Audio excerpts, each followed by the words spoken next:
I'll never forget the sound. The muffled giggle, the low voice, coming from my own bedroom. I'd come home early, keys clenched in my fist, a knot in my gut that told me something was wrong. Jessica, my wife, had insisted she needed a weekend alone, but something in the way she said it just didn't add up. So I drove back, heart pounding, ignoring every excuse she'd given me. I crept up the stairs, every muscle tense, and that's when I heard it, a man's laugh. In my house. I froze for a split second, blood roaring in my ears, then I pushed open the bedroom door. There she was. Jessica. In bed, tangled up with some smug-looking guy I'd never seen before. The shock hit me so hard I couldn't breathe. My wife barely flinched, she actually smirked, pushing her hair out of her face like I was the one who'd done something wrong. "Oh. Jake. Didn't expect you back so soon," she said, her tone bored, almost amused. Her lover just stared, completely unfazed, like this was some cheap hotel, not the place where I'd built my life. That moment felt endless. Everything I knew, our history, our marriage, the woman I thought I loved, shattered in an instant. My fists clenched, not out of fear, but out of pure, electric rage. Jessica didn't apologize. She didn't even bother to get out of bed. She just stared at me, a cruel smile spreading across her lips. "What? You look like you've seen a ghost," she mocked, her eyes cold as ice. "Don't make a scene, Jake. It's just one time. You're overreacting, as usual." That was her move. Every damn time. Make me feel small, like I was the problem. I wanted to scream. To tear the room apart. Instead, I just stood there, every muscle trembling, watching the woman I married act like a total stranger, a manipulative, shameless traitor. Brad, that was his name, finally had the nerve to speak. "Hey, man, it's not a big deal. Maybe you should leave for a bit," he said, with that smug look that made me want to break his nose. Jessica laughed, like it was all a joke. "See? This is why I needed a weekend alone. You never let me breathe." The fury boiling inside me was like nothing I'd ever felt. I knew right then that everything had changed. There was no fixing this. No forgiveness. No going back. She'd made her choice, right there in front of me, and she didn't care if I watched her burn our life to the ground. My mind raced. Should I fight? Scream? Kick them both out? Instead, I did something she never expected. I pulled out my phone and started recording. Jessica's eyes widened for the first time. "What the hell are you doing?" she hissed, suddenly less cocky. I smiled. "Getting evidence. For the divorce. For everything. You wanted drama, Jess? You just got it." Brad scrambled out of bed, suddenly not so smug. Jessica went pale, her mask slipping for the first time in years. But I'd had enough. I turned on my heel and walked out, my heart pounding with adrenaline, my hands steady now that I knew exactly what I had to do. No more being the nice guy. No more letting her walk all over me. That was the moment everything shifted. And if she thought this was over, she had no idea what was coming next. I barely remember walking down the stairs. Every sound, every detail was amplified, Jessica's nervous laughter behind me, the shuffle of feet as Brad scrambled to pull his jeans on, the slam of the bedroom door as if that could erase what just happened. I stepped out into the hallway, hands still trembling but my mind already in overdrive. I wasn't about to let this humiliation become my legacy. Downstairs, I pulled out my phone again and opened the group chat with my closest friends. For years, they'd warned me about Jessica, how she flirted a little too much at parties, always had secrets, always seemed to get away with everything. I never wanted to believe them. But now, with the video saved and my anger sharp as broken glass, I knew I'd been the fool for too long. "Guys," I texted, attaching the short clip, "remember when you said she was trouble?" The replies came fast. "WTF, bro, are you serious, dude, you need to lawyer up, now." They were right. I wasn't waiting another minute to play nice. I called Eric. My oldest friend, a lawyer who'd bailed me out of trouble more than once. He answered on the first ring. "Jake, you sound like you've seen a ghost."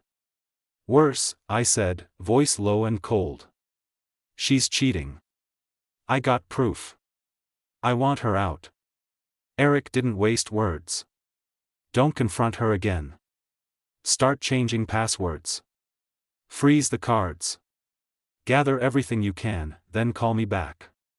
Finally, someone giving me real advice, not just pity. I stormed into Jessica's home office. I knew she kept a backup phone hidden in her desk. 30 seconds of searching and there it was, screen unlocked, as careless as her lies. Messages everywhere, not just to Brad, but to at least 2 other names, Mike and Tony. Dirty jokes. Plans. Pictures. This wasn't a one-time mistake, it was a game she played for months, maybe years. Rage surged through me, hot and clean. I forwarded every chat, every photo to myself. Evidence, ammunition. She'd laughed at me for being soft, but she was about to see just how cold I could be. From upstairs, I heard her heels clacking as she stomped down. I didn't flinch when Jessica appeared, hair wild, face red with fury. "What the hell do you think you're doing, Jake? You can't just invade my privacy," she shrieked. I stared at her, calm, ice in my veins. Funny, coming from the woman who just destroyed our marriage in my own bed. She tried to play it off. "Oh, grow up. You never gave me what I needed." "I was bored, Jake. You work too much, you never want to try anything new." "I needed excitement. At least someone appreciates me." Her words cut, but I refused to show it. "So this was your plan? Burn everything down just because you were bored?" She laughed, a sharp, cruel sound. "Stop pretending you're some saint. Maybe if you'd been a real man, I wouldn't have looked elsewhere. That was the last straw. You want excitement?" I spat. "Fine. Here's your excitement." I pulled up her bank app on my phone, locked every credit card, changed every password, moved all my money out of our joint account. Her eyes widened, voice suddenly desperate. "Jake, stop, what are you doing?" "Protecting myself," I said, feeling a twisted sense of satisfaction. "This is your mess now." She lunged at me, but I stepped back. "Don't touch me. And don't even think about coming back here. You wanted freedom? You got it." For the first time, Jessica looked scared. As I walked out, I realized this was just the beginning. I had evidence, I had a plan, and I had nothing left to lose. She thought I was weak, but she had no idea what kind of storm she'd unleashed. I drove for an hour with no destination, hands clenching the wheel so hard my knuckles turned white. Every red light was a memory, Jessica's laughter at parties, the fake affection, the way she always made me feel just not enough. Now, it was all just fuel for the fire raging inside me. I didn't cry. I didn't panic. Something had snapped, and for the first time in years, I felt alive. I pulled over at a gas station, phone buzzing non-stop. Eric was calling. "Jake, you need to get back home, now," he said, voice tense. "Why?" "I filed the paperwork. She can't move assets or touch the house. But she's already called her own lawyer. Don't let her in. Change the locks if you have to." That's when I realized Jessica wouldn't go down quietly. She'd fight dirty. She always did. The side of her that once seemed playful now looked toxic, like acid eating through steel. I rushed home, adrenaline surging. Sure enough, Jessica's car was already in the driveway. I caught her mid-rant, screaming at the neighbor about abuse, trying to paint herself as the victim. She saw me and switched on the waterworks instantly, classic Jessica, ready to twist the story. "Jake, can we please talk? This is all a misunderstanding. I love you, you know that," she whimpered, crocodile tears streaming down her face. I ignored her and walked straight past, unlocking the door, shutting her out. She pounded on the door, voice turning ugly. You can't do this. This is my house too. I'll ruin you, Jake. I smiled for the first time in days. You already tried, I called through the glass. Now watch me fight back. Inside. I grabbed everything that mattered: passport, birth certificate, valuables. Then I changed every lock in the house. 20 minutes later, Jessica was still outside, her angry yells morphing into pathetic pleas. For the first time, I didn't care. Eric texted again. Get photos of her stuff. Make an inventory. Document everything. The courts love details. I went room by room, snapping pictures, making notes. The whole time, Jessica's voice droned in the background, sometimes sweet, sometimes venomous, always fake. My phone lit up with new notifications, this time from Brad. He had the nerve to message me. Sorry, dude. Jess said you guys were done. Don't take it personally. I stared at the screen, barely believing the arrogance. I replied only once. You're both about to find out what done really means. The rest of that night, I started digging. All those girls' weekends and mysterious late work meetings, Jessica was sloppier than she thought. Email confirmations for hotel rooms, receipts for dinners for two, even dating app profiles under fake names. She didn't just cheat, she made a hobby out of humiliating me. But now I had all the proof. When I sent everything to Eric, he replied with a simple message. This is gold. Don't respond to her, don't let her back in. We'll make her wish she never played these games. Outside, Jessica finally left. I watched her taillights disappear, a weird calm settling in. I should have been broken, but I was done with that. I was done being soft. If she wanted war, she was going to get it. The next morning, I started making calls, to my boss, to my parents, to anyone who needed to know the truth before Jessica tried to twist it. I told them everything, facts only, no drama. No more hiding. I wasn't the guy everyone felt sorry for, I was the guy fighting back. And as I sat down, exhausted but strangely satisfied, I realized something: Jessica thought she could break me with lies and betrayal. Instead, she made me dangerous. And I wasn't finished, not by a long shot.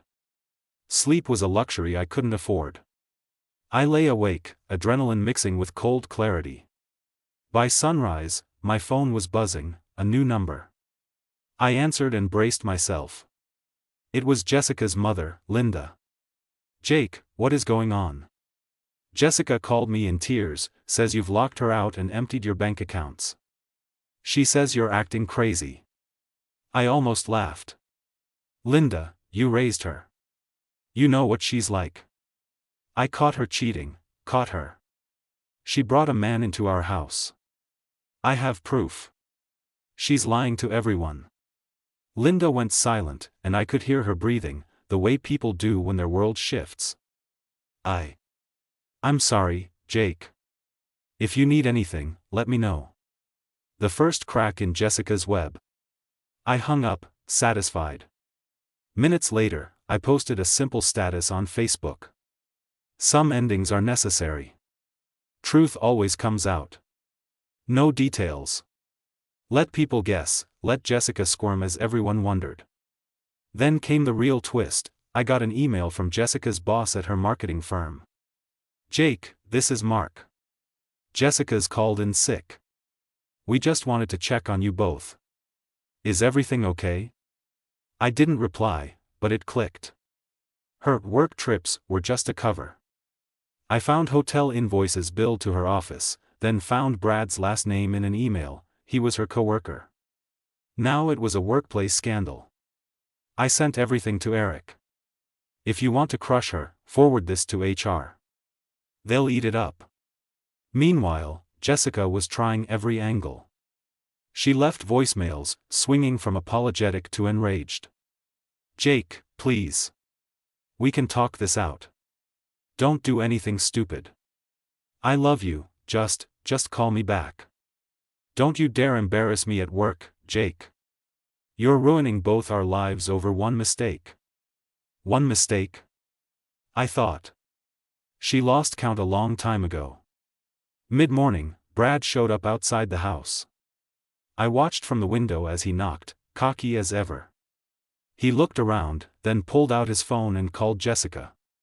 I let him stand there, he deserved to stew in his own humiliation.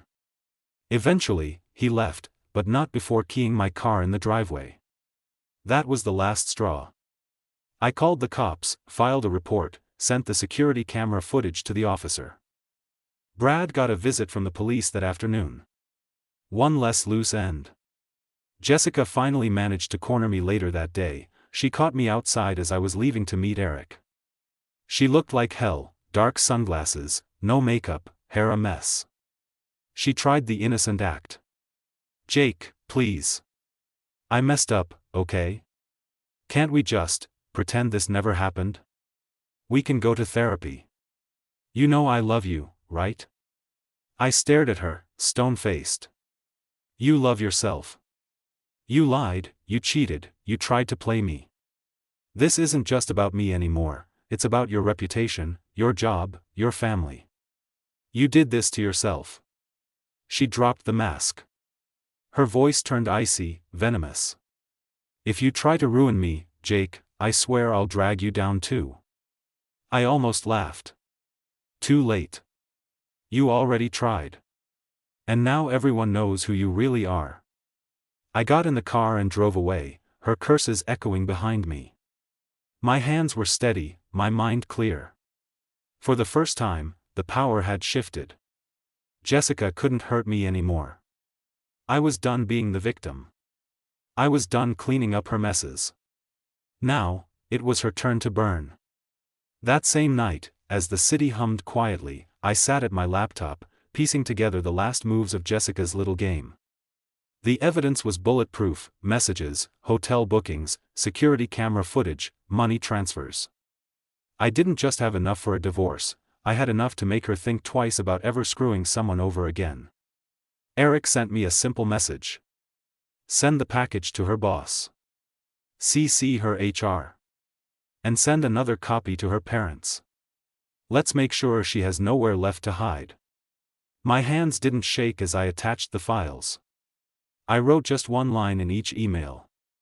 You should know what's been happening. The truth matters. Click. Sent. No turning back.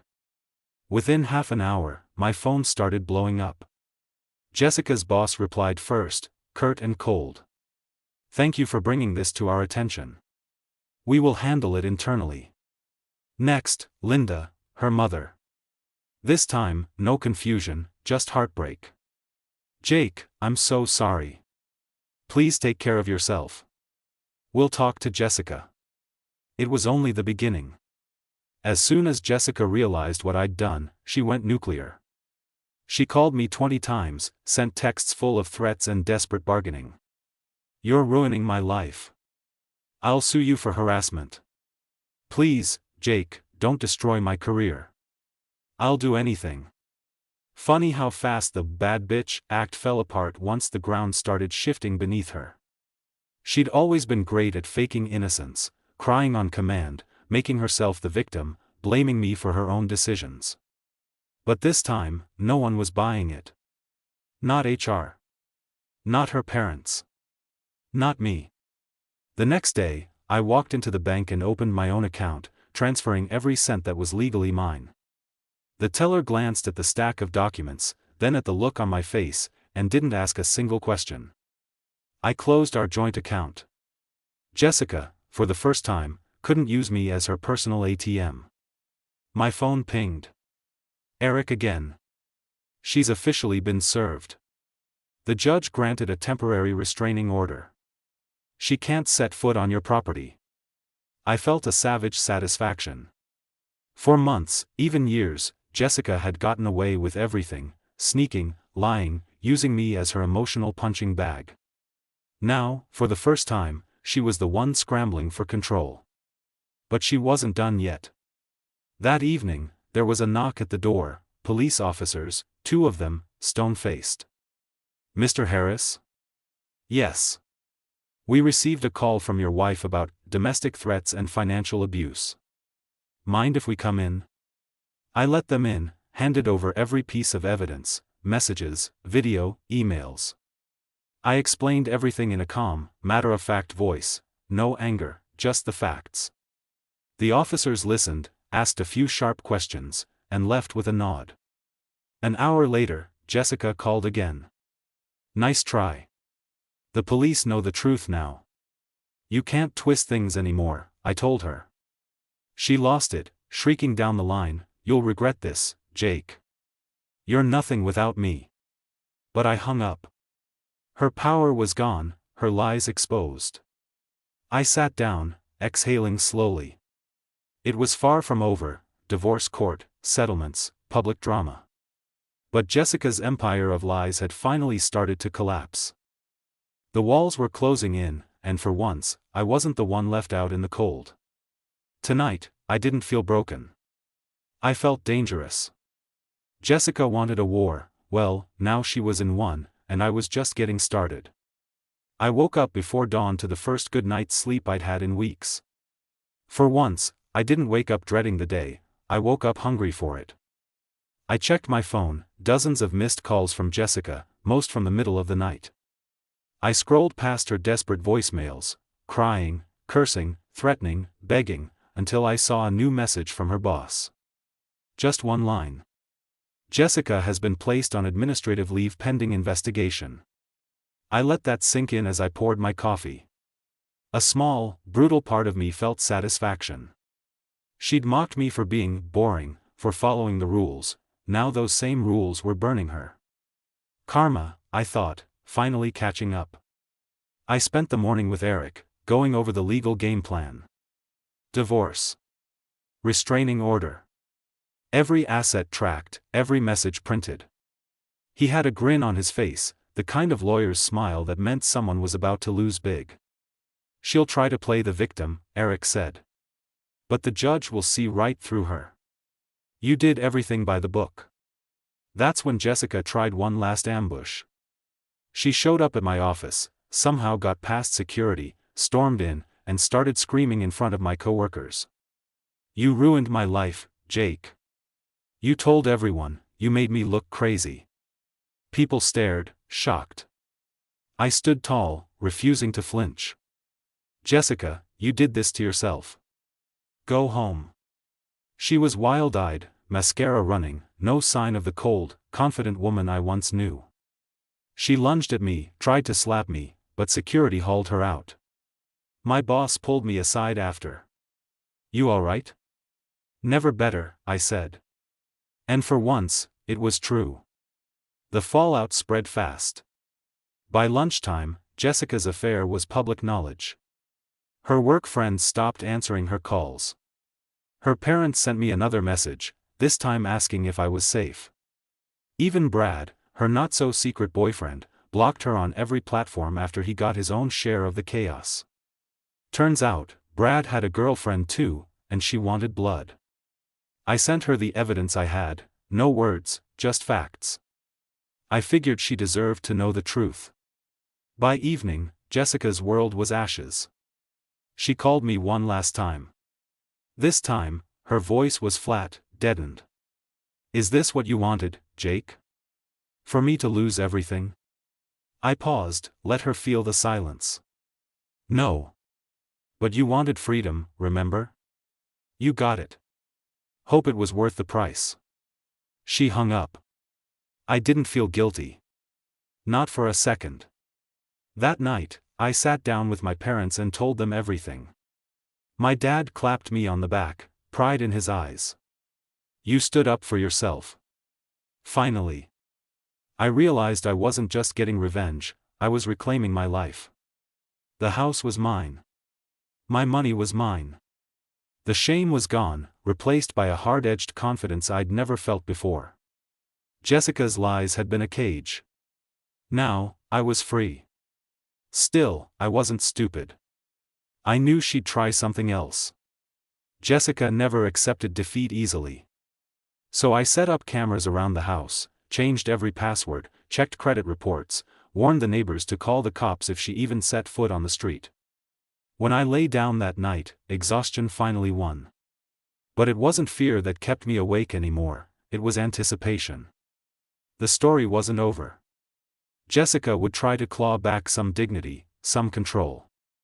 But I was ready for her. For the first time in years, the future was mine to write. A week passed. Every day Jessica tried something new, emails full of half-baked apologies, messages from fake numbers begging me to talk, even mutual friends reaching out to mediate. None of it worked. I didn't answer. I was done letting her control the story. One evening, just as I started to think maybe things were settling down, I came home to find a police cruiser in my driveway. For a split second, old panic rose up, but I held it down. I was prepared this time. The officer stepped out, clipboard in hand. "Mr. Harris, we received a report that your wife's personal belongings were damaged or stolen from the house. Can we come in?" I nodded. Let them in, and showed them everything. The untouched closet. The perfectly inventoried boxes. I even had time-stamped photos, thanks to Eric's advice. The officers checked the house, found everything in order, and left with a nod of respect. Jessica was running out of moves. The next day, her lawyer emailed a list of wild demands, half the house, alimony, even my car. Eric laughed out loud reading it. "Let her swing, Jake. She's got nothing but empty threats. The evidence is airtight." By Friday, Jessica went nuclear. She posted a long, ranting essay on social media, playing the victim. "I gave everything for this marriage, only to be thrown away like trash. My husband turned my friends and family against me. I just wanted to be loved." Hundreds of words, no truth. But nobody bought it. Comments rolled in, some neutral, some brutal. A few old friends messaged me directly, offering support. Even Linda, her mother, posted a reply. "You need to own your choices, Jessica. Actions have consequences." That was the first time I saw real cracks in Jessica's armor. Her friends unfollowed her. The likes and hearts vanished. Even Brad's name didn't show up. She was truly alone. But Jessica had one last, desperate card to play. Late at night, my phone buzzed. A number I didn't recognize, but I picked up, expecting drama. It was Brad's girlfriend, Samantha. Her voice was cold, precise. "Jake, I just wanted to thank you for sending those screenshots. I dumped Brad, changed my locks. He tried to blame you, but I knew who the real liars were." For the first time, I heard genuine relief in someone's voice. She wasn't crying, she was done, like me. "We're both better off," I told her, and meant it. The next morning, a letter arrived, Jessica's official surrender. Her lawyer conceded the house and most assets. No alimony, no car. Only a small box of her personal belongings. It was almost over. Jessica sent one last message. "I hope you're happy. I hope you know what you've done." This time, I didn't reply. I owed her nothing. I wasn't angry. I wasn't sad. Just, done. I called Eric to finalize everything. He congratulated me, then asked, "Any regrets?" I paused, thinking it over. Only that I didn't stand up for myself sooner. He laughed. "Welcome to the other side." That night, I sat on the porch, alone but at peace. No more lies, no more games. Jessica's betrayal had nearly destroyed me, but it also woke me up. I realized I could survive anything if I had the will to fight. I wasn't the man I was when this started. I was stronger, sharper, ready for whatever came next. The storm had passed. The air was clear. And for the first time in years, the future felt like mine. A month after Jessica's world fell apart, my house was finally silent. No late-night arguments, no slammed doors, no walking on eggshells in my own kitchen. The scent of her perfume was gone, replaced by something cleaner, freedom. I tossed the last box of her things in the trunk of a courier's car, watched it disappear down the street, and let out a long, slow breath. It felt like the end of a long, ugly storm. The first weekend alone, I expected to feel empty. I expected to miss her, to replay the good moments and wonder if I'd made a mistake. Instead, I felt weightless. Like someone had finally cut an anchor from my chest. I cooked what I wanted, slept where I wanted, did what I wanted, no judgment, no criticism, no games.